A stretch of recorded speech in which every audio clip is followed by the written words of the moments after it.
then when I was working at the university, I remember every year we would get senior management telling us, oh, the lesson needs to be shorter, the video needs to be shorter. We used to be asked to make 10-minute videos or 20-minute videos. Then the next year was, okay, we need to cut to 10-minute videos. And then the next year was 8-minute videos.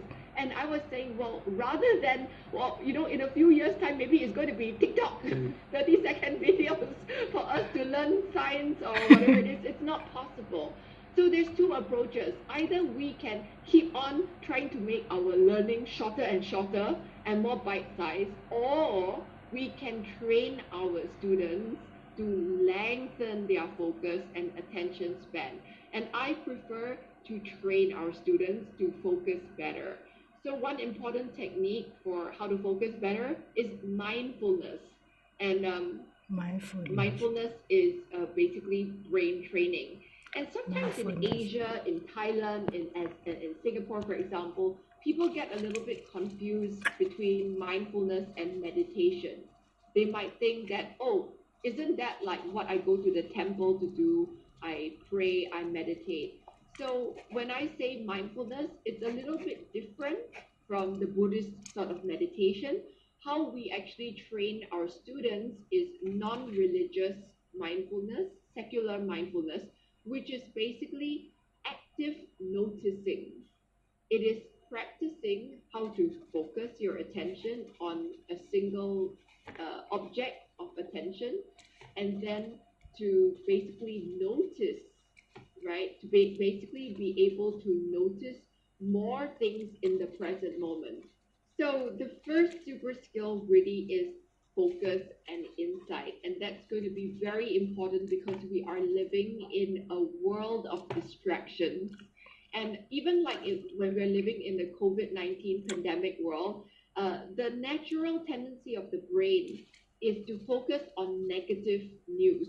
So like, you know, you pick up the newspaper or you go on the internet, if you are shown a newspaper and there's bad things and there's good things, your brain will naturally go to the negative things. It's the natural negative bias of our brain. So it's also important to learn how to control our brain's focus, because what we focus on will determine our future.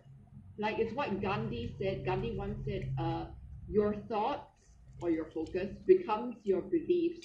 Your beliefs become your actions. Your actions become your habits, and your habits become your destiny.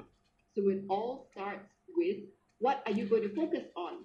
If you're only going to focus on the bad things today, oh, COVID-19, worrying about all the things I can't control, thinking about what's going to happen to this and that, and focusing, oh, I'm not good enough, all the negative things, then it becomes a self-fulfilling prophecy. That means you think it and it's going to become true. On the other hand, if you manage to control your focus and focus on the positive things, right? What is the good stuff that's happening? What are my strengths that I have? What are the experiences that I can bring to the table? Focus on the positive influences in my life. What can I be grateful for? That's going to set me up for success. That's going to make me more confident. That's going, in an interview, it's going to make me, you know, more likely to get chosen at work. It's going to be able to, you know, make me a better communicator and a more positive person to be around. More people want to hang around me versus somebody who's negative, who's always depressed, right? So focus is super important. Secondly, the second deep human skill is self-awareness. So self-awareness is like a mirror. How clearly do I see myself? How clearly do I know my strengths so that I can take advantage of my strengths, but also my weaknesses, so that I can learn new ways of developing and growing. Self-awareness is very, very important because in the world of the future, we need to be able to keep track of how we need to grow, how we need to change, how we need to adapt. And a lot of times, self-awareness, a lot of people think that they know themselves, that they know how they come across the world, but a lot of research suggests that most people are actually very low level of self-awareness. So we need to improve our level of self-awareness by reflection, but also asking other people, getting feedback from other people. In my presentation, how did you think I could improve? Always getting feedback from other people. The third deep human super skill is empathy and compassion. How do you actually connect deeper to other people? How do you actually see the world, not just from your point of view, but from other people's point of view? So practicing putting yourself in somebody else's shoes. We think that jobs that require empathy are going to be around for a very long time because human beings want to always want to trust another human being. Being able to create trust, being able to make another human being trust you, that is something that only humans can do. Yeah. So that is very, very important to understand how to actually connect deeper to another person.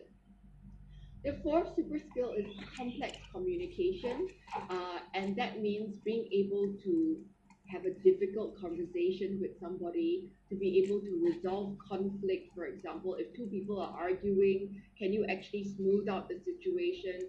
To be able to influence other people. This complex communication is going to become very, very important, particularly as we are working remotely. Everyone is having Zoom meetings like me with you now. It's very hard to communicate over Zoom because you don't have so much data. You cannot feel the person's energy so much. Sometimes it's hard to read, to understand how they're actually feeling, what they mean. It's very easy to misunderstand people when we are working remotely. So the communication skills need to be even better. Like if you're on Zoom, your facial expressions, how you emote, it needs to be even more expressive than normally. But if normally you're very poker faced, you're just like this, you just communicate like this, it's very hard for people to understand you, especially in the world of remote work. Lastly, adaptive resilience is the last deep human super skill.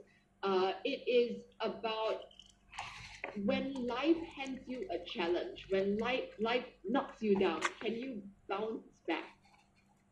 But it's not just bouncing back, it's bouncing back with learning, it's bouncing back with growth. So adaptive resilience is super important because Adapting even if resilience. you had all the other four skills, if you don't have resilience, if you can't get back up after you fall down, none of the skills will matter.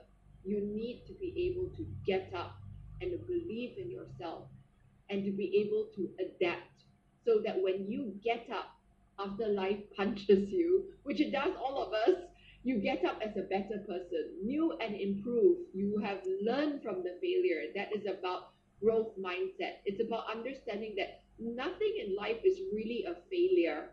Nothing in life is like a really permanent failure. Everything is a growth opportunity. If you tried something and it didn't work out, right? It's not that you're a loser, you're a failure. But if you have a growth mindset, it's about saying that, hey, I tried something, it didn't work out, but I've learned something. I've expanded the boundaries of my knowledge. Now my world is bigger because I have learned. And if I didn't try, and if I didn't uh, go out of my comfort zone, I wouldn't be as smart as I am now. And I grow through that sort of learning. So we know that those five skills are important, but learning skills is not enough. Like I said, skills are like the tip of the iceberg. I can send you for a skills training course, but at the end of the day, you won't change because underneath that is your mindset. If you have a unhealthy mindset, a fixed mindset, a mindset, that is like no matter how hard I try, I'm just not good at maths, or I'm a bad singer. No matter how much I try to sing or I practice my singing, I'm never going to be a good singer. That's a fixed mindset. So your mindset is very important. It needs to be more of a growth mindset than a fixed mindset. And then lastly, the biggest part of the iceberg in terms of making positive change is your identity. How do you see yourself?